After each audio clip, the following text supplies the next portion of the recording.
I tend to lean bearish. Daniel's a little bit more optimistic than me, but we're going to give you plenty of things to think about and let you decide who's right, who's wrong, and where this market's going. What's up, Daniel? What's up, Peter? Happy Friday. We're almost done with August. Happy anniversary. It was Hurricane Andrew's anniversary 23 years ago now, just last week. But we're not talking about hurricanes today. We're talking about real estate. So welcome everybody who is watching. As Peter mentioned, my name is Daniel Hernandez. I'm a realtor with Compass, and this is Buy, Sell, Hold. So what is Buy, Sell, Hold? No nonsense South Florida real estate talk show. We select 5 topics every week. We really like to hone in on there. Peter's bringing a lot of data to the table. Peter loves his data. And with each topic, we're going to allocate about 7 minutes to each one. If we go a little bit over, that's okay, because we have a whole hour. You got us for a whole hour, maybe a little over. Typically, we're at 4:05, I like to say, but this is Miami time. It is 4:38 on August 29th, 2025. And so with the first topic, Peter, let's just jump into it. Miami's reputation as a scam city, is that costing us real money? So, and let me give a little context. The reason why we bring this up is, well, we read quite a bit, and you don't really have to read the Carl Hiaasen novels to get a taste of Miami. All you have to do is open the Miami Herald or your favorite tabloid. Not Miami Herald's not a tabloid, but well, what is a tabloid? I don't want to give anybody a bad name, like journalistic representation. I was going to say the Real Deal, but the Real Deal isn't a tabloid, it's a trade. The New Times is a free publication. But the article you sent me, I think, was from the Miami Herald, was it not? No, it was coming out of Local 10, which used to be the ABC affiliate, and it's the beginning of August. They dropped the ABC affiliate, and now they're just broadcasting live and publishing stories about South Florida with no affiliate. So they're flying solo. The It's Flying actually an Solos. experiment. So, what is the headline that you sent me? Yeah, and this is a great headline. Headline: Police said duo bilked Miami Beach homeowner out of $650,000 over Italian millwork that was never completed, never done. What I Daniel, found here's was a interesting about this is in the article it says the 3 payments that they milked this guy for. And if anyone's done any work on anything here, even like gardener work, the amount of the initial payment, so it was 3 payments they milked this guy for. Somebody, they talked him into a $500,000 deposit on construction work. Don't, anybody watching, don't do that. Don't pay any contractor $500,000 for anything unless it's part of a $10 million contract and that's just a small deposit. But I mean, to people you don't know, I mean, I don't want to say, sucker born every day, but Well, Daniel, let me give you some context for this. So, okay, first and foremost, this happened back in 2023. The first payment was 515 grand, October the 25th, 2023, 77,350 bucks November of 2023, and just for kicks, $61,300 a month later, December of 2023. So if you go back in time, that was a time when supply was of product was very challenging to get your hands on. To if you were a buyer, there were not enough suppliers, and suppliers had the opportunity to basically charge whatever they wanted. We all remember it was like supply chain. I remember going to take a look who's at got the maybe buying lumber? a yeah, exactly. Who's got the lumber? I took a look at buying a couch, and they told me if I paid for it today, it would be 9 months before it actually got shipped over from China. Just to kind of give you context, but yeah, to your point, you don't trust contractors. Contractors are fly by night, especially when you have a situation where everybody wants something and there's not enough workers, and I that's had a basically bathroom in my house. I contract a bathroom, and not a big bathroom, small bathroom. mm, It took 10 weeks. 10 weeks for, I don't know, what is it, like 150 square foot bathroom? I mean, and yeah, that was at the height of it. That was what, summer of 2022. And your hands are kind of tied because it's like, well, who's going to show up to do the work? And when everybody's riding high, all these contractors they're not taking your job, they're taking your job and 8 others at the same time because they've lived through this before. We're a boom and bust town. When things are hot, I'm going to take all the work I can because when things bust, I might not be working for months. It's so true. It's 100% true. This is kind of an interesting story. First and foremost, the name of the company, according to the Channel 10 WPLG, name of the company is called Elite Homes. They're located over on 151st in Biscayne Boulevard, up there in that North Miami area. And two people actually got arrested as a result of this. One of them was called Christina Maestrenko, 25. Her arrest report says she's originally from Russia, but she's living now in Sunny Isles Beach, as well as her co-conspirator, allegedly William Richmond, 51. Basically, they got hit with defraud and grand theft of more than 100 grand. More than 100 grand, dude. We're talking 6x on this particular situation. But Daniel, here's sort of the interesting thing. You parachute in from out of town. Maybe you came from New York, California. You bought your dream place. The pandemic's going on. You want to get it renovated. You're willing to pay whatever it's going to take and cost. So you go ahead and you hire some contractor. You don't really have a way to vet them one way or another. So they ask you for a big deposit. You don't know necessarily what the rules of engagement are. You're assuming these contractors are going to live up to their word because they're licensed in theory. And the reality is, a lot of them don't. A lot of them will basically go through. They'll do some of the work. And what I have found is typically that last 10 to 20%, they're going to bail on. You still owe them one last payment, but that's the It's hard stuff. The easy awful, stuff and is you already could done. not be more right. Yeah, the last 20% are like, dude, this is where I really got to do something special. Screw the last 20%. I'm just going to bail. I'm going to go elsewhere. And now you got to find somebody to plug in the gap and fill it. In fact, some of my buddies had a company. What they did was the last 20%. If you were on a deadline and you Oh, need the last they were the 20% done, closers. they were the cleanup people. They were the closers, and they did it for government jobs. So these contractors would be in over their head. They had all kind of penalties they were facing. They'd hire my buddies. My buddies go in there. They bust their ass for 30 or 60 days. They'd be working nonstop, but they would make a bundle because the last 20% you always get screwed on. That's been my experience in South Florida from contractors because it's not worth So their time, the contractors. according to the Federal Trade Commission, I poked around a little bit. So, according to the Federal Trade Commission, Florida leads the nation in overall fraud losses, with South Florida at the center of it, topping all other U.S. regions for the number of reported fraud cases and victim losses. Real estate investment and rental scams are among the leading fraud types in the state, because that's what we do. We do real estate. And South Florida sees rampant wire fraud, title fraud, and fake rental schemes. In 2025, as many as 43% of renters nationwide encountered fraudulent listings, but this is a Miami area specialty. Yes, it is. Specialty contractors, a lot of them will roll in, especially after a storm or when there's really high demand. You mentioned Hurricane Andrew, which occurred back in 1992. If you hear some of the war stories that came out of that, where contractors basically threw all the stuff in the back of a pickup truck, drove south, came down here, promised all kinds of stuff, took deposits, and then basically did some of the work and typically pissed off. And, Daniel, here's the part I don't really get. If you hire a contractor to do some work for you and you don't pay them, they have the ability to lien your property. I'm not an attorney, check with your attorney, but they can file what's called a mechanics lien for Sure. work that was not paid for. What the hell do you do if you are an actual consumer and you hire somebody and you get hustled? What are you going to do? Most times, if you call the cops are like, it's not really enough Well, and a money lot of times for the us to cops dig are going to in. say you file a police report, and so you go to file a police report, and you start going through the process. And one of the steps in this process is, all right, well, like send me their license number, and you go through what? Oh, and then you think about it, and it's awful to get scammed. It's awful to get scammed, and nobody wants to talk about getting scammed because it's a reflection of their own character judgment. But if you've moved down here and you don't know anybody, and you got to get this work done, and you just hire somebody because they're going to show up, shit, a lot of these guys aren't even licensed, and so if and when they do mess it all up, there's no recourse other than, well, these guys weren't licensed. How did you not ask for their license number? And then, God forbid, somebody falls on your property. Oof. Uh, But but go buddy of ahead. mine he used to do slick coating of ceilings. So a lot of times when you go in an old condo, you go in an old building, they take this what they call popcorn, and they shoot the popcorn Yeah, up the on top. popcorn It's a real ceiling. quick way. Yeah, yeah. So what my buddy did was slick coating. So they would remove the popcorn and they would smooth it all out so it looked like it was nice and smooth, like a baby's behind, if you will.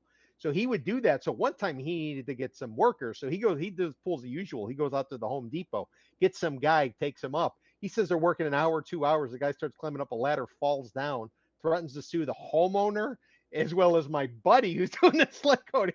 My buddy gives him $100, tells him he's going to kick his ass, and drops him back off at Home Depot and said, "You want to sue me, but I'm going to hunt you down."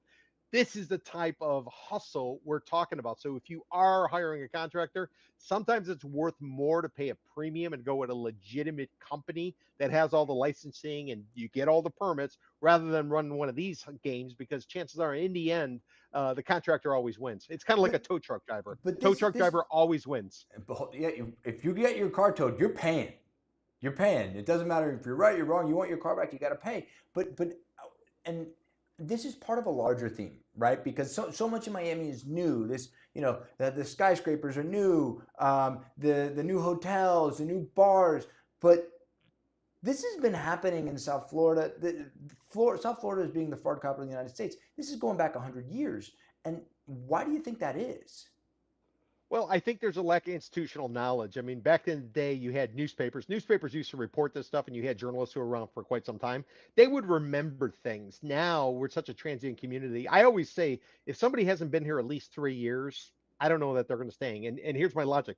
First year, you party like a rock star. Second year, you start to get serious. By the third year, if you haven't moved out of the party scene and started focusing on being, let's say, responsible, eat you alive. chances are you're going home to rehab or you're going to jail. So it's one of the, so if you make it through 3 years, you're legit. It's kind of like hazing, if you will, initiation into any kind of organization. So I think because the turnover is so quick, nobody has that institutional knowledge. And that's what gives developers and realtors and everybody else the ability to tell a story, because there's no one there to push back on them, especially now with no journalists.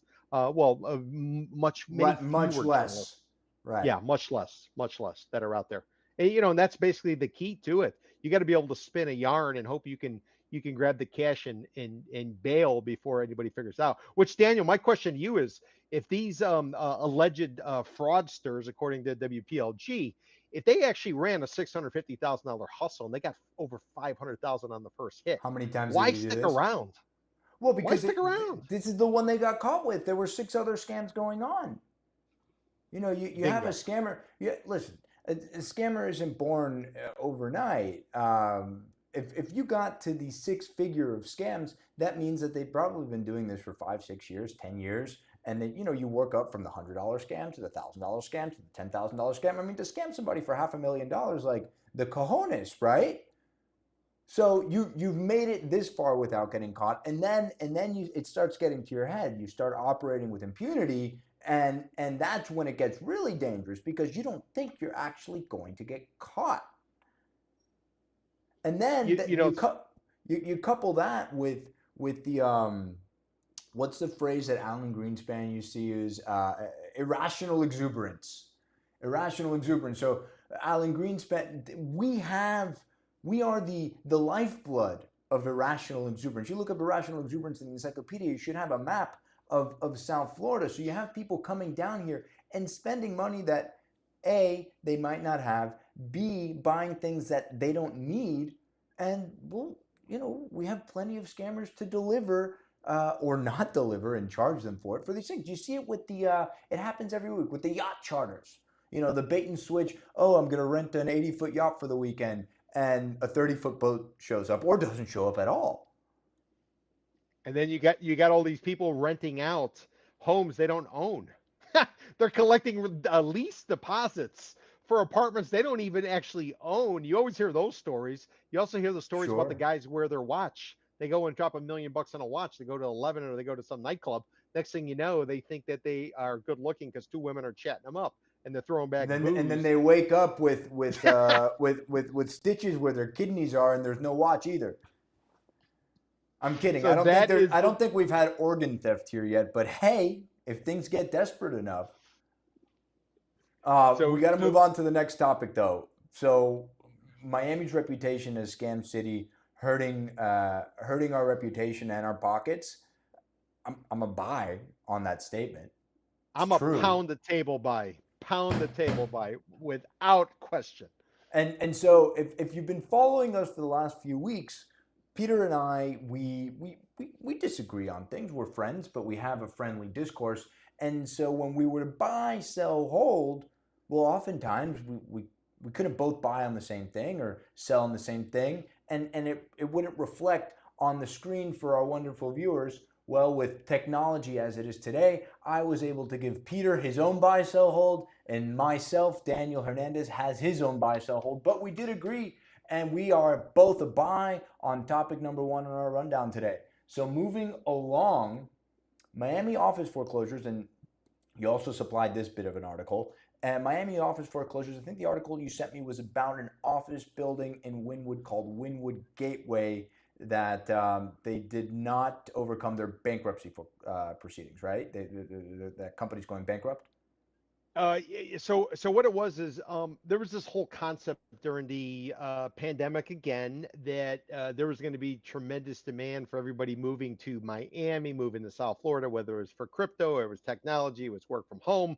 So developers put up an office tower right there on 29th in Miami Avenue, across the street from Midtown, and basically on the right on the western boundary, if you will, of the Wynwood area.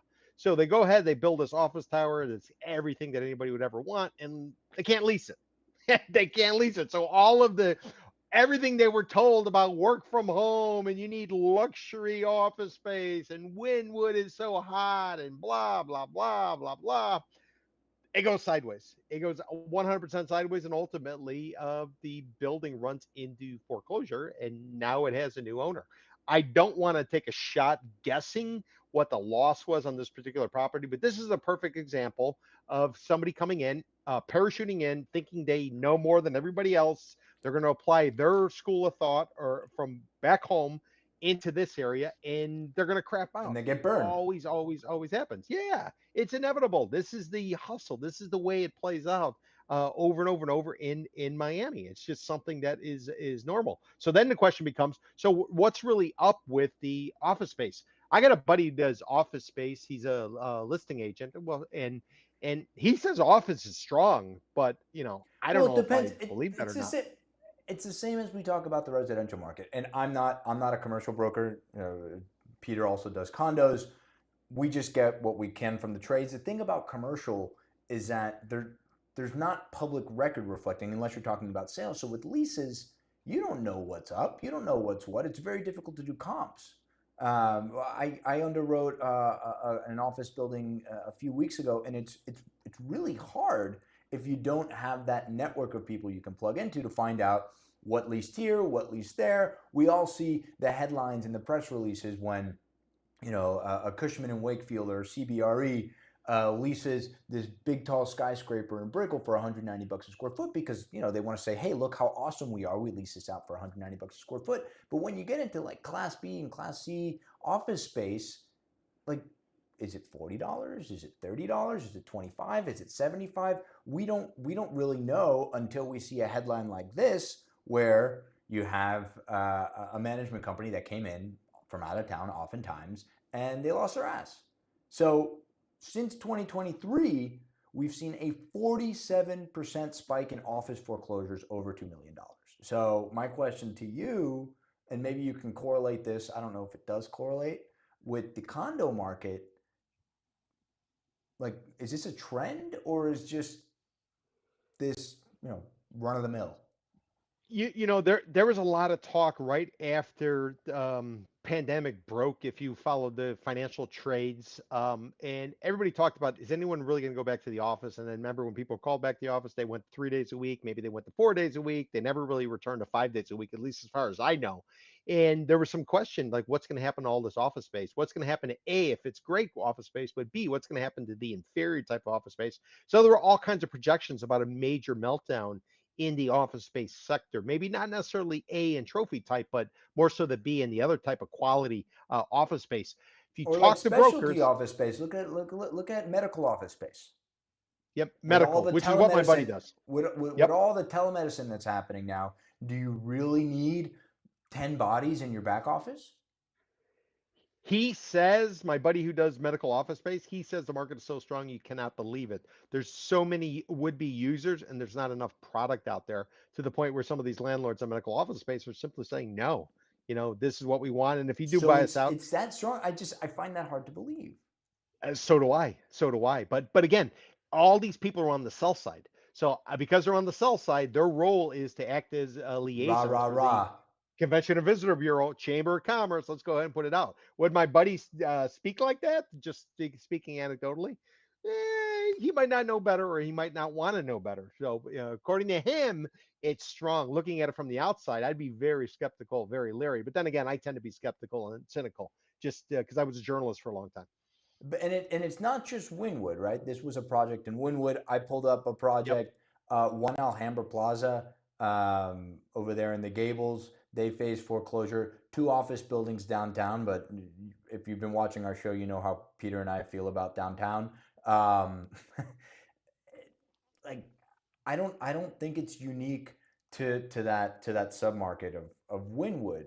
I know that Tony Goldman and that whole cohort has been trying to build up Wynwood and in various niches over the last 15 years. That it was anybody who doesn't know what Wynwood is. Wynwood is kind of like what Tony Goldman wanted to do with Soho in New York. Tony Goldman was this visionary. Soho was this bohemian, people doing heroin in the streets area in the 70s and the 80s, and he turned it into the Soho we know today with all the boutique shops and the high-end haute couture. And then he came into Wynwood in Miami, which is a great neighborhood because you don't have to shovel snow as you do in Soho in New York. And the cheap real estate was this Wynwood, W-Y, not Windwood, W-Y-N, wood. And it was all chop shops. So who did he go after first? The art gallerists. So he went after the big art galleries. He says, "Hey, you guys is Art Basel had just started to blow up here. So gallerists who didn't really have a standing in the international sphere finally, started making a lot of money. And he said, "Hey, I'm going to create this arts district." And that became Wynwood. And then the artists came in, and the Warby Parker came in, and then the taco place and the Panther Coffee opened up, and it all just sort of grew and radiated out of that. You remember what was the restaurant that opened on the corner? Joey's. Joey Goldman, Tony Goldman's son, opened Joey's, and that I kind of see. I'm even old enough to know, like, I've seen this movie before. You know that place up in Little River, Sonny's, that's Yep. blowing, that everybody's talking about? Sonny's this and Sonny's that. Sonny's is Joey's. It's Sonny's is true. Well, Joey's. funny story about Joey's. So Tony Goldman, two of his kids. I don't know how many he had, but the two that are aware, he got a daughter and a son. So the son, on the south side of their piece of dirt where Wynwood Walls is, he opens a restaurant called Joey's Italian joint. Um, uh, and Wynwood's coming around, and it's suddenly a couple guys say, "Well, listen, we got all these wealthy types coming to They this went and robbed it, effectively right? shit ass neighborhood, and they rob Joey's, and they go table by table, Yeah, and but they hit there, the there there's register." an urban legend about that story that I'm Oh, going to dude, it tell. was in the Miami Herald. It No, was but there, in. there's It an was. there's an urban legend about Oh, the okay. story that they couldn't get anybody to go into Wynwood because everybody knows that Wynwood was kind of like, ugh. So, It was so always there sketchy. there are some people that will tell you that that whole thing was a setup. That in order for them to get a cop on every corner in Wynwood, that had to happen. Ah, interesting. So Interesting. Well, all of I a will sudden, tell you though. overnight, overnight, you have all this police presence. It doesn't necessarily make me feel any safer to see a ton of police presence, Yep. but Yep. I guess it got rid of the petty crime. Well, remember the one of the hustles, because if you go to Wynwood, I think the bars close at like 1:30 or so. Last call's like 1:30. Oh, and by the way, we should say Gramps, been around for 12, 13, 14 years. They just announced they're shutting it down. They're calling it a day, and they're also taking that pizza joint, the little pop-up pizza they have in back where they sell the New York slices. That's also going. So it'll be replaced with like a rental tower or something. But going back to Wynwood, remember what it was? It was the Doral before Doral. Back in the day when Miami was this was the Miami Industrial District. This is where the work went Sure. I on. mean, there's This is still where you there's had, still a Cemex or a Supermix plant back there. yeah, this was all industrial type. There was a bread, a bakery there, and all manufacturing went on there. Puerto Rican neighborhood Zach the just to the Baker, north. he's huge now. Yeah, but this is really what it was, and then it ran into hard times because of the '80s and everybody going to suburbia and stuff like that. So what happens? The county sets up a free trade zone in there, and it goes BK. It goes under. How does a free trade zone in Miami not make it?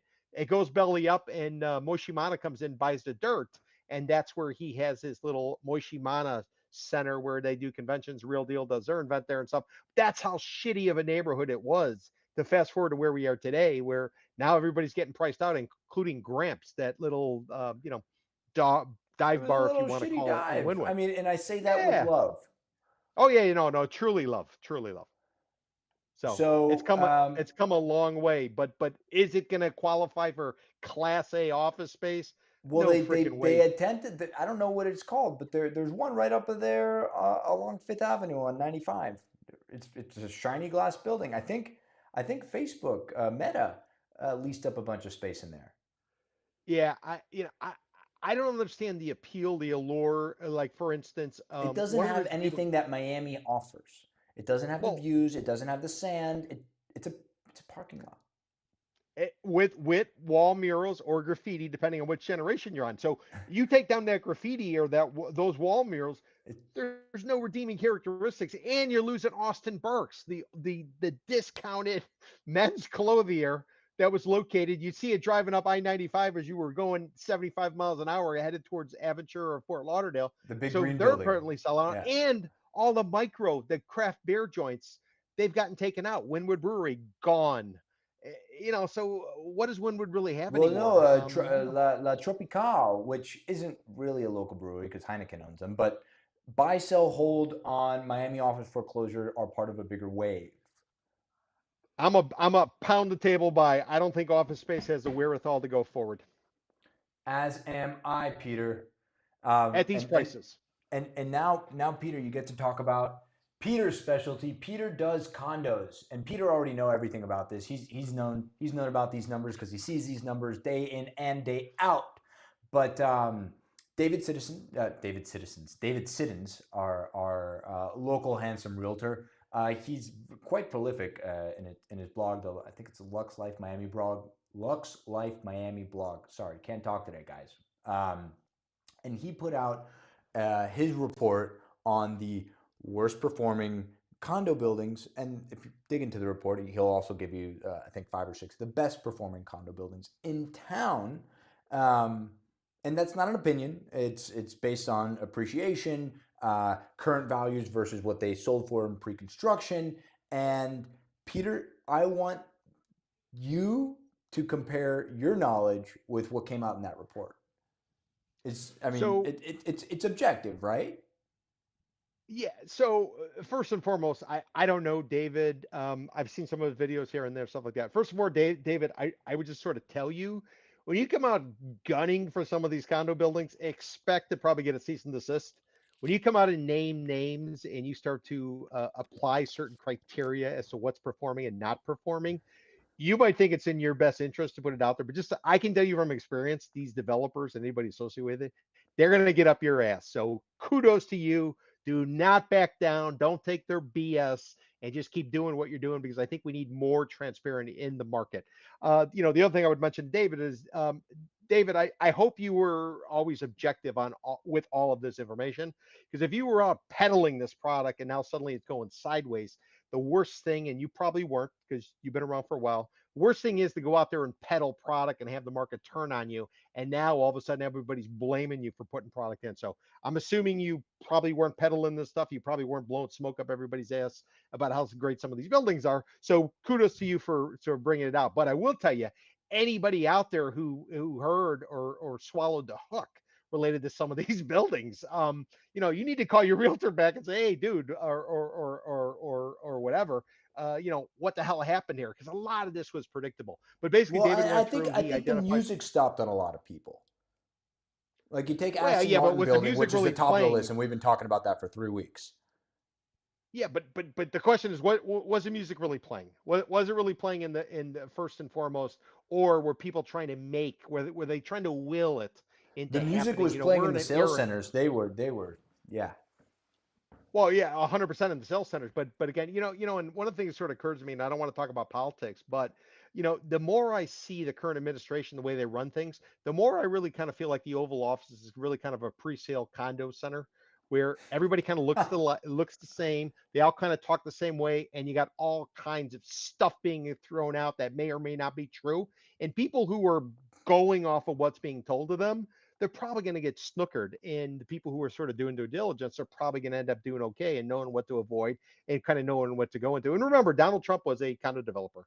Um, so just sort of take that with a grain of salt. But according to David, the buildings that are underperforming, Aston Martin, which we mentioned, 24% of the units are already up for resale. Which, by the way, Alicia Severa, if you're watching from Severa, you mentioned there typically once a new building comes online, 30% of it is always for sale. So I would just counter if 30% of a building as soon as it comes online is for resale immediately. Why would anybody buy pre-construction? If you got 1/3 of a building selling immediately, why not just sit on the sidelines and let those original buyers simply discount it, and then you turn around, you buy it downstream at a cheaper price. So that would be my counter to that. But Aston Martin's number one, Zaha Hadid's 1000 Museum project, that's coming in too. That's number two. Muse Residence up in Sunny Isles. You got Regalia up in Sunny Isles Beach. You got Faena House, which we've talked about. Ken Griffin, the guy who's supposed to break ground. 10 billion took a hit on his unit there.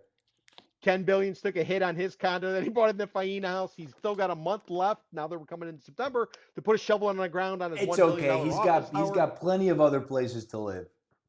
100%. We see Icon Brickell's underperforming, and then Rise over at Brickell City Center. Which is interesting. I want to take a look at Rise because Reach and Rise. So everybody watching, you don't know Reach and Rise. Brickell City Center was a super duper development, opened up 2016, built by Swire, and it's got a mall component, it's got a hotel component, and then there's 2 residential towers, just residential, Reach and Rise. And they're nice. They're well built. Swire built them. Swire's a good builder, good developer. But, and there's a big but, although there are more or less twin towers, because of the traffic patterns in Brickell, I've been told, anecdotally, the opinions of my clients and people who have lived there and rented in these buildings, that Reach actually has better access. Because if you leave Rise, and this is for, and I'm sorry if you're watching and you're from out of state and you don't really know, but I'm going to get really very honed in on the traffic patterns here. So when you leave Rise, the only way you can go is making a left onto 7th. And so you're kind of shoehorned into going in that one direction. If you live at Reach, now you can take a left or a right. You can go to Brickell Avenue or you can go to the Circle. And then when you go to the Circle, you can jump on 95 and it's right there. And I think, people might discount traffic patterns sort of like at the bottom of their rubric of criteria when they're objectively rating condominiums. But if anybody, visitor, local, current resident, renter, owner, if you've spent any time at all in Brickell, you know that traffic patterns drive your life, especially with these drawbridges. To the point where I would say avoid Brickell, buy in the north bank of the river, buy in the Central Business District, because you have the ability to get in and get out, and you Yeah, get but you're going to wind up buying a pre-construction and a BTR building. No, you go into a you go into a building like Wind or maybe Mint or something where you can negotiate them down on Or you buy price. pre-construction at the Faena in that same little complex there. Yeah, talk about falling a long way. You're trying to build something and create a district in Miami Beach, and now you're schlocking some Up the property, some river. units up on the Miami River. So They didn't. I remember the original. When I say original, they've been trying to build that 4th quadrant in the Wind, the Mint, and the Ivy yep, for a decade now, more. But yep. it looks like it's pretty much the same building. They just slapped Faena on the top. No? It's the same thing that Related Group did with the what was supposed to be the Auberge. What do they call it now? Villa Bella or Bella Villa or something like that. Right over there, like Yeah, 12th or Villa 13th in Bella. Biscayne. Sure. Something like that. Yeah. No, that's what they do. It's the same design. It's just how are they going to brand it? How are they going to market it? I will mention what was kind of interesting though in the story you were talking about the ratings that came out or so is one of the buildings that was named, and this should be very interesting. And David, I'd love to hear back from you about this because I know exactly what's going to happen here. Casa Um, Bella. uh, Casabella. There we go. There we go. So David, I'd love to hear what happens with this because I guess you made some reference to a project, and I'm kind of scrolling down here with involving Gil Desert. talking about that particular project, the Porsche Design Tower, where the price With per the square foot was still. Deservator. It's a patented the car elevator. It's called the Deservator. Well, according to the article, Porsche is only trading for 1243 a foot, where it was going for north of 2000 a foot, according It's only to trading for 1243 a foot. yeah, and and it looks as if this is a building that is having some issues, according to David, not to me, but to David. So the real deal reaches out to Gil Deser, and Gil, if you're watching, how's it going? And Gil declined to comment, but he dismissed the report's findings. I guarantee that Mr. Deser is going to be reaching out to Mr. How do you say it? Siddons, Siddons. and they're going to be having a conversation about that because Mr. Desert's very sensitive about his particular developments, and he tends to get a little bit fired up if somebody's talking down one of his buildings. I can tell you firsthand But about that. So, David, enjoy that conversation. I'm sure it's going to be a good one. But listen, keep doing what you're doing. I think more of it's necessary, and hopefully one day we're going to get to what my goal is to rate condo associations, not based on the look, but on how the condos actually operate so they can be factored into when you go ahead and buying one of these condos. Because you might fall in love with a beautiful building, but if the back end is all screwed up, you're going to end up regretting it. And that's the next level. So this is a great first step, David. Keep going at it. Don't back down. But I guarantee you're going to be hearing from some people who are extremely pissed off. And when you want to go have a drink and commiserate about it, let me know because I absolutely thrive on this stuff. Rattle their cage is my message to you, David. Keep it going. but it's not all doom and gloom before we reach on to the next topic. I think it is worth mentioning the Correct. best performing buildings, right? I think we should Please. pay That's a homage little where bit more homage. your side. Yeah. I speak it as it is. Um, Correct. so unsurprisingly, Surf Club, Four Seasons. I mean, yeah, everybody knew that. Ford Partners built it. They just had a penthouse sell at way more than the Porsche design. $6,731 per square foot. I'll say it again, $6,731 per square foot. Holy shit, it's not 1,000 square foot condo, but if it was, that'd be an almost $7 million condo.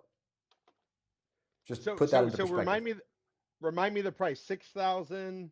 $731 a square foot. 731. And earlier in the podcast, you mentioned you had your bathroom renovated, and you said your bathroom was 150 square 150 feet. square feet. All How right, so much is let's my just do some bathroom? rough math.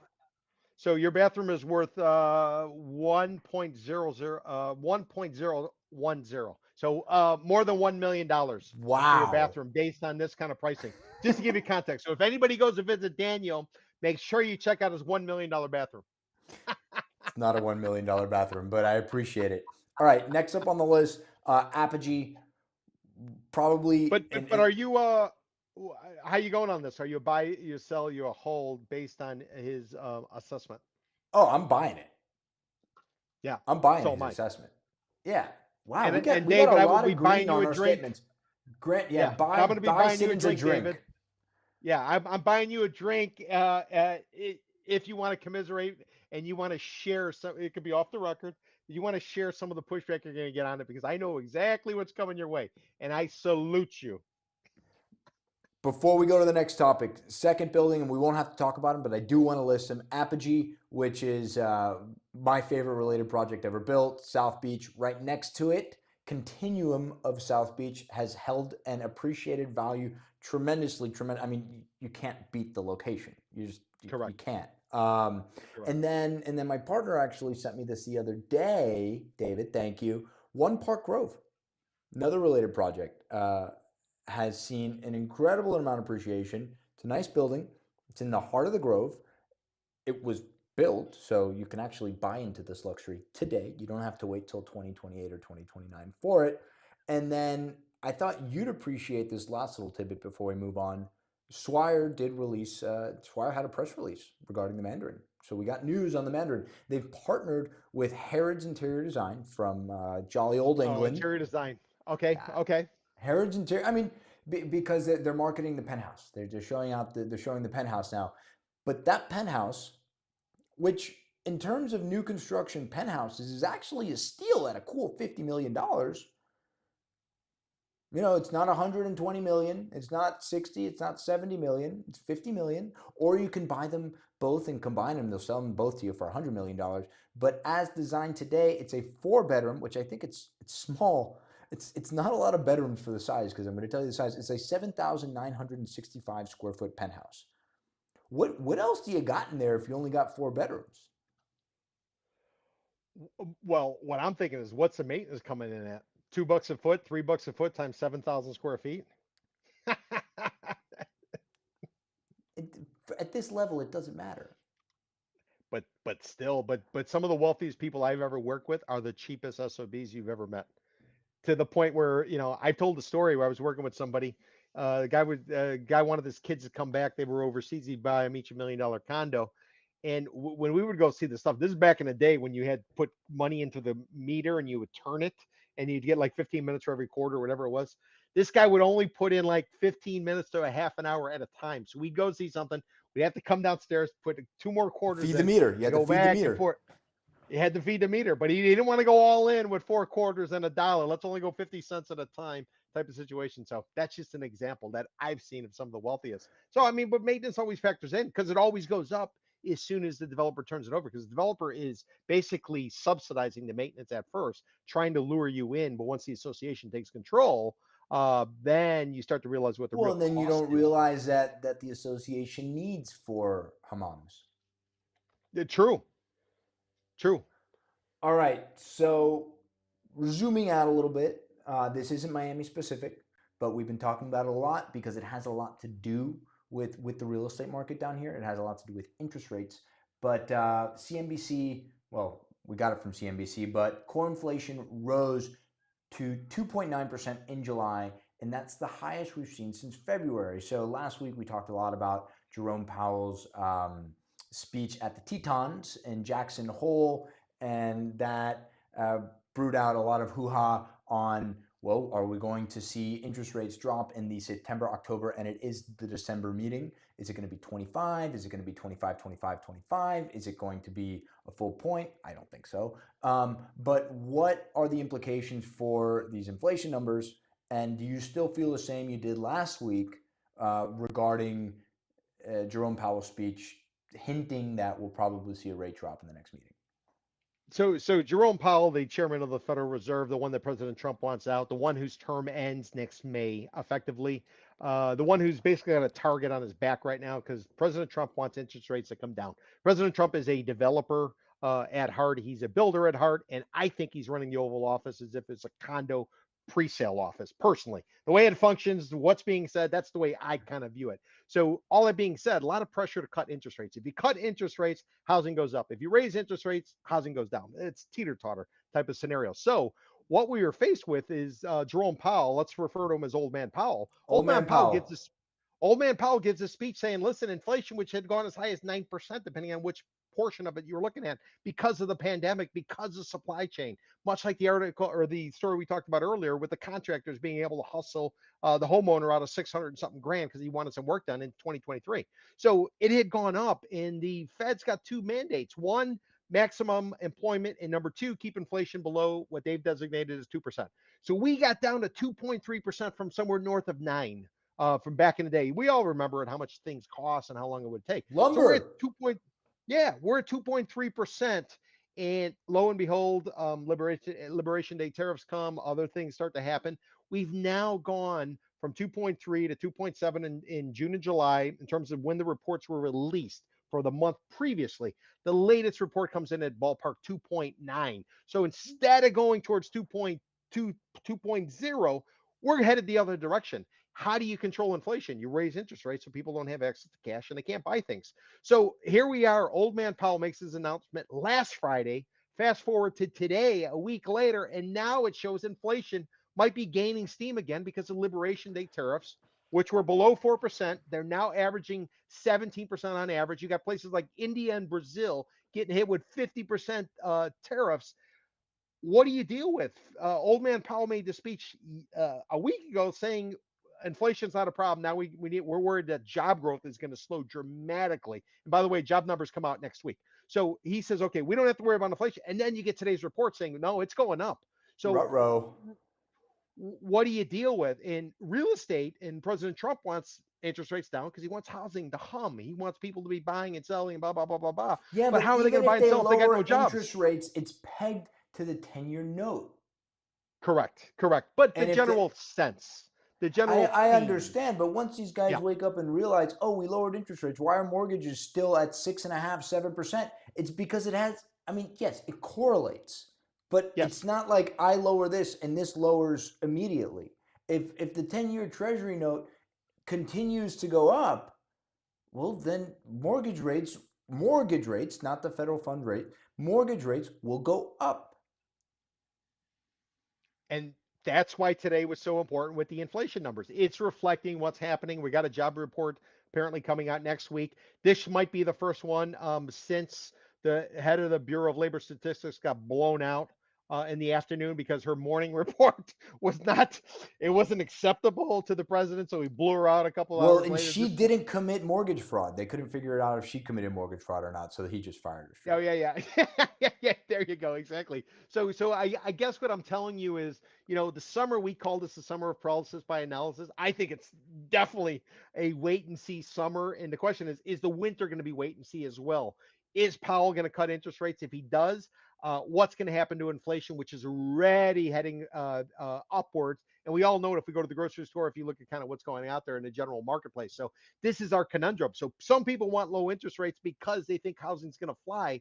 But the concern is, what if people don't have jobs and it costs more at the grocery store? What the hell good did lower interest rates mean for individual real estate sales in South Florida? That'd be my question to you, Daniel. Well, and I want to be listen. This is a talk show, so we're talking. I want to be even more speculative. All right, I want to say, listen. Jerome Powell lowered rates by 25 BPs back in December. Didn't really do much. Didn't do Nope. much to the market here. Say we get 25 BPs. Say we get 50 bips by the end of the year. Hey, listen, some are saying within 12 months, 8 cuts, 200 basis points Yeah, but within a I year. mean, some were saying that they knew about 9/11 in 1998. I'm just, I'm what I'm saying is, what if nothing happens, and say we get some cuts, but the real estate market just keeps on steadying along. What happens when Jerry Powell's out of office in May, and say he actually Trump actually gets this other governor fired for occupancy fraud. Um, and I think we've gotten like three federal officials fired for occupancy fraud in the last few months, which I think is weird. But say so once Powell's gone, once the Trump loyalists have power over the Fed, which is a crazy statement to make because they're supposed to be a completely independent organization, only held accountable to by Congress, not by the executive branch. But what happens in May when all of a sudden the executive branch picks up the phone and says, hey, you need to lower interest rates by 200 basis points? What does that do to the market? And that's going to be going into a summer, which summer is generally slow. I mean, it's going to light my hair on fire. So then you got two ways to play that. You say, well, why would I buy today if my rates are going down next May? Or you say, let me buy today and then go ahead and refinance it to Or you get just lower rates. refinance because the prices are not going down here.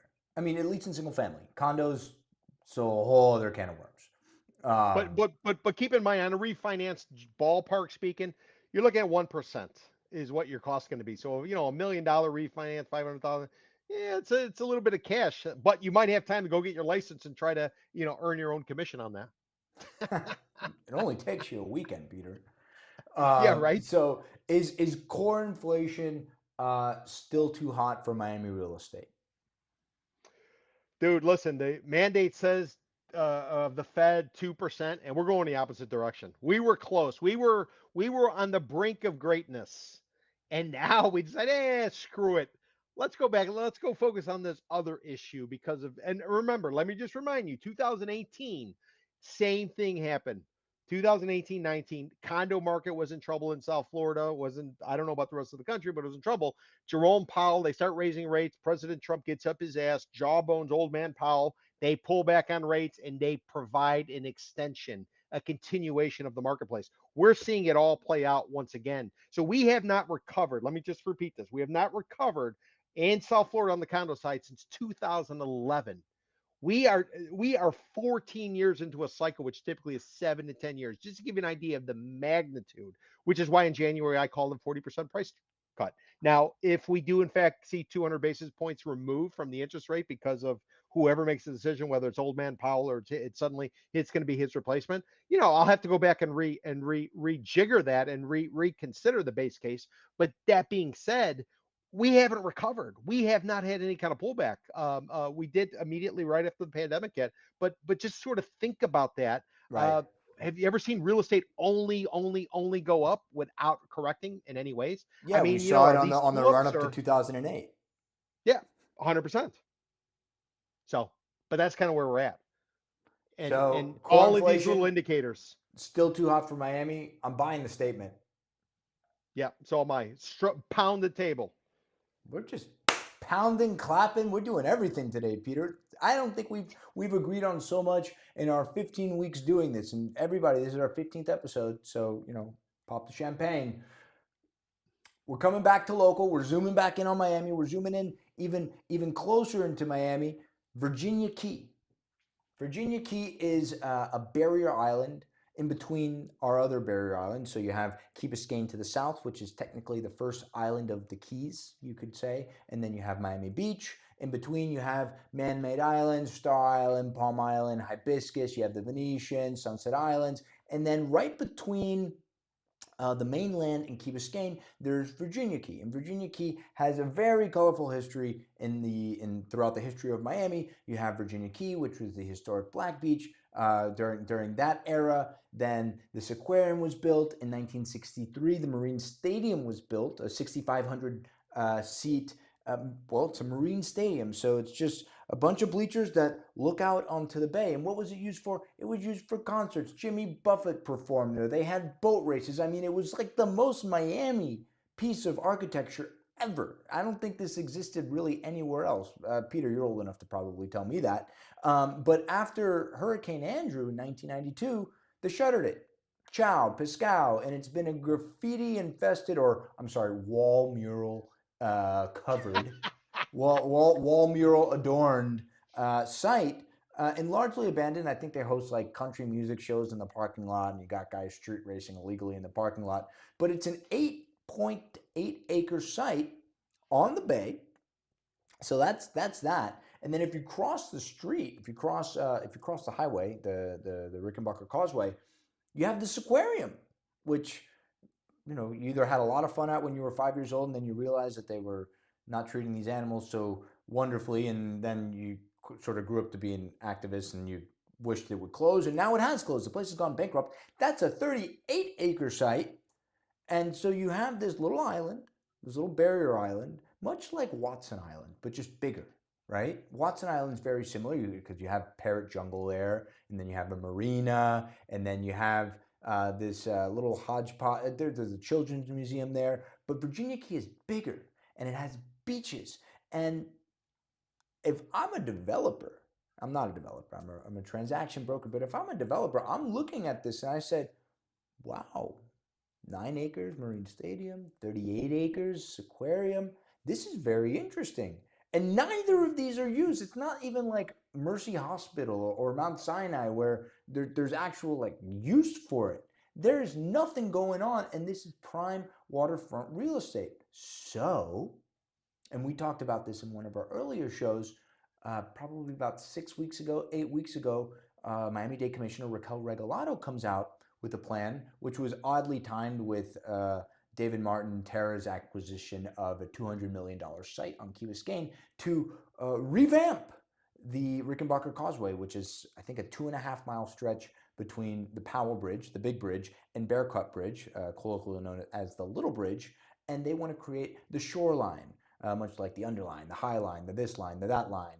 But they want to recreate this and make a viaduct, which is a fancy name for an overpass, and create this nice park community. Hopefully they're not getting federal funds, DEI money for it, because that's not coming anymore. But it's Virginia Key it's kind of like this forgotten spot, this rest stop on the way to Key Biscayne, and I'm taking Peter's language as he talks about North Bay Village, but every week now in the Herald, because we read the Herald, we're 2 of the 20 subscribers, I think, still. There's a story about either the shoreline, Marine Stadium, this aquarium.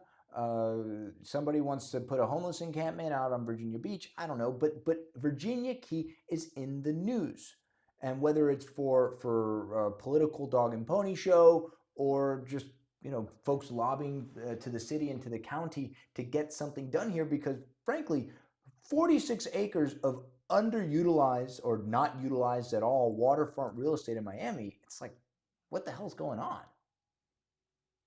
All right, I'll get off my soapbox. No, especially when you got a budget shortfall. And Especially when when you got a $402 million shortfall. I mean, come on, let's get together and let's kind of do something with this space. And you mentioned the historical aspect of it. They're in segregation. This was the beach, according to everything I've read in presentations Paul I've George. heard. Yeah, this was the beach where African Americans could go to use the sand, Hang out. do all that type of stuff. This was the place that they could go, and we don't hear anything about it. What about the old days with Jimbo's? How come we're Jimbos. not?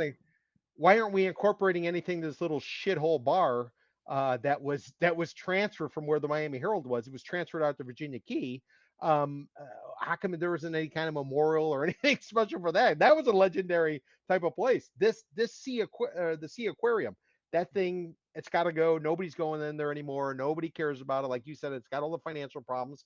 How are you leaving all this dirt just laying there? Like you said, Watson Island. You remember Watson Island? There was nothing there. The only thing Watson Island was known for, they had a little bit of a boat slip where you could go maybe buy fish or something from some of the boats coming in. The other thing it was known for was that's where the helicopter pad was when the feds grabbed Elian Gonzalez in Little Havana. Oh, They really? I didn't jettied know him. that. They jettied him over to Watson Island. There was a little helicopter pad, and then they flew him down to Homestead. So nothing happened on Watson Island. And then lo and behold, some cash gets involved, and then they want to build projects there. And remember, it Well, was there's a chalk super chalk yacht marina there. seaplanes.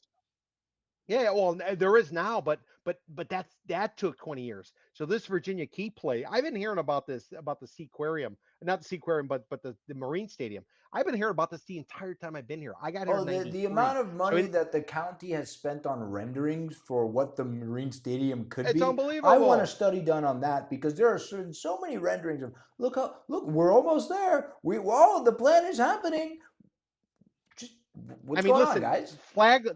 they've renovated Flagler Street more times 10 times. than exactly. And they do Flagler like every 10 years. Oh, this is going to be make it special. People are going to come here. Let's burn a bunch of cash and What? hire Well, all how our about just do a brother-in-laws place and that people are actually going to utilize? And I'm not. By the way, I don't want to confuse anybody. I am not an advocate, for the shoreline, the $500 million 2.5 mile stretch of causeway.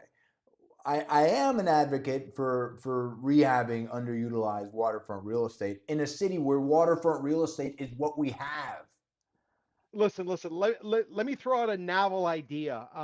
Why don't they just put it out for bid, privatize it, do revenue sharing, and let somebody else run it? Take the Well, rest of the dirt, because that turn it happened. all into You know what? park. I'll tell you why. Because it ended so well for them with Regatta Grove in City of Miami. Make it blockchain. Put it on blockchain, all the bids, make them go apples to apples, and let the public vote on which one. Remember when they wanted to sell dirt when we ran into all kind of financial problems and the city of Miami was selling parkland. And then they put in place a referendum that said if it's over 500 grand or something like that, the city's got to vote on it. Why don't they put this to the public? Let the public decide this because of all the shenanigans and the allegations and the arrests, and then they drop the charges that's going on with the city of Miami. Why don't you put it out to the public? Let the public decide rather than playing all these games. But my Because then it's entire going to 30 wind up something being the years. 6 people who show up to vote for municipal elections. Well, yeah, but if you let everybody stay in power another year and then you simply hold the city commission elections What's the next. latest on that? This has been pretty mum since the federal judge said that was unconstitutional. And what we're referring to is there was the city commission in Miami decided to give themselves an extra Against the city year charter. against the city charter because they want to align and the city elections with large elections, federal elections, so they get a better turnout. Because they say Which that they're by the way, burning cash. I'm all about, but 100%. why not just shorten the incoming commissioner's term? Yeah, there you go. Okay, You, if you you get don't get in elected, you get a trouble. 3-year term now. Sorry. You don't get in trouble for leaving too early, but you get in trouble for leaving too late. So just shorten the terms and then run again and have at it. Think about how all the money that will come into the coffers from everybody getting shaken down because they want something done specially. I mean, this could be a golden opportunity. But basically, there was a lawsuit. The judge had ruled, last I heard, is that no, you can't give yourself an extra year. So there's supposedly going to be some Because, sort of by the election going on. way, the whole hoopla that, oh, because it's so much more costly to the taxpayers, there's going to be an election. There's going to be ballots. There's going to be things asked on that day. They just want to take their names off of that. There's still going to be Correct. costs to the taxpayers. You still have to set up the stations and the people and the volunteers. Correct. They just want to remove their names from the ballot. It's such utter horseshit. And I excuse me for the language. This is a real estate show, but it all has to, it's so muddled together. But Um, but it also reflects the current climate of how things are done here in this whole idea. I don't know. It's not. I wouldn't say it's pro business. If they wanted to be pro business and they really wanted to run this like a business, because we always hear that. Oh, the government doesn't know how to do anything. Run it like a business. If you want to run it like a business, you want to take this Marine Stadium, put it out for bid, make it apples to apples, all the bids. If you submit something that doesn't fall within one of the columns, it doesn't count for anything. Bid it out and do something with it. 30 something years I've been in Miami. The Marine Stadium's always been closed. It is a great piece of dirt. Great piece of dirt, and they're not doing anything. Why? Because somebody needs to get greased or something, and they're not getting it, and therefore they're well, they're and they're impeding the process. that's a real thing. I mean, what sort of commissioner wants to have their name sullied and dragged through the mud? Because ultimately, whatever happens there, everybody's eyes are going to be on it, Oh, and somebody's 100%. going to wind up getting greased and burned here. 100%. Well, why don't they sell it off? Sell it. Highest Sell bidder. it. Sell it. Sell the freaking thing off. What are we going to put there? Sell We're off. condos, workforce housing. Sell Oh, off the Key 40. Biscayne residents will love Sell off that. 49% of it. Sell 49% of it. Let the city keep 51%. I mean, listen, now in Washington, companies are being asked to give equity in their companies. So why don't they take this and bring in some private sector and let's just change the way we all do it. But to keep this expensive dirt just sitting there, not doing anything. No, it's I mean, absurd. not It's that absurd. Watson Watson Island hasn't Island's come a long small way. fish compared to this. Yeah, but I'm saying Watson Island's made some progress, but again, that's 20 something years just to get to where we are. Well, These are you know such what Watson Island had, and we've talked about Miami Beach municipal government a lot. Miami Beach had a say in that. Miami Beach pushed for that, one way or another. okay. They were involved. This is just county and city of Miami. The same old shenanigans. We talked about it with the Playhouse. We talked about it with the Olympia Theater. It's the same. I've seen this movie before. The only difference Okay, between the so Playhouse and the Olympia is that they're not on 46 acres of waterfront real estate. well, listen, you get a good recession, and my fingers are crossed we get hit with one. You get a good recession, now suddenly you're going to bring all these politicians and all the figureheads to the table because they're going to be searching for cash. And then suddenly you might actually get a breakthrough. But when everything's going up, like I said, Yeah, but it's not we going up. haven't We have a corrected since $402 million 10. budget deficit in the county. Maybe the rubber's hitting the road now. Maybe finally this little run we went on where everything was great. Maybe it's time we got to take the snake venom shot to lose weight. I'm being sarcastic, Oh, it's reverting like to Serena Ozempic and Williams, everything. Ozempic. I get it. Ha. Yeah. But I'm saying maybe it's time for us to refocus, and the only way we're going to do it is if we get hit financially. And remember, international passenger traffic through Miami International Airport's down. It's not done a lot, but it's way off from what the projections were. So I'm just saying there's a lot of headwinds out there, and they're going to need some cash. When they need cash, then they'll probably come to the table, bend the knee, and make a decision so we all can enjoy in this space. And by the way, to the city and government leaders, if you do decide to do something with Virginia Key, can I also ask you to do something with that park behind the Casella Center, which was promised 20 something years ago? God. Oh, That's don't your even get. trigger, Daniel. That's my trigger. That's the one I know you It get just one. it. You remember, and we're just up with time, but Yep. remember when they proposed to put Marlins Ballpark? They wanted to fill in that boat basin right next to the Kaseya Yep. Center. And even Beckham Stadium, they wanted to do that for. Yep. Anyway, everybody, well, Virginia Key is Miami's next political playground. I don't think it's the next That political playground. I think it's been Miami's political playground, and for the foreseeable future, I don't see that changing. I'm a buy. I'm a buy as well. Wow, look at all that green. Look at all that What a green. way I to think end I think August. that's the first time we've done that, Peter. 100%. Wow. You like Well the new done, layout? Daniel. I can't believe it. Wow. I don't know if You I'm changing or if you're you're changing. such a But for us to positive son of a bitch. Look at you. Well, listen, everybody, that takes us to the end of our show. Sorry we were late if you were waiting for the live. We will endeavor to never let that happen again, but it is what it is. We build in the summer. Stay tuned in the next month. We're working on getting some guests on the show, so you don't just have to listen to our two ugly mugs for an hour. But in any event, hope you enjoyed it. If you have any questions, you can reach out to either of us. We're always on socials. You got our emails. They're splattered all over the internet. And yeah, we will see you all next Friday at 4-ish. Not before 4. Let's say not before 4.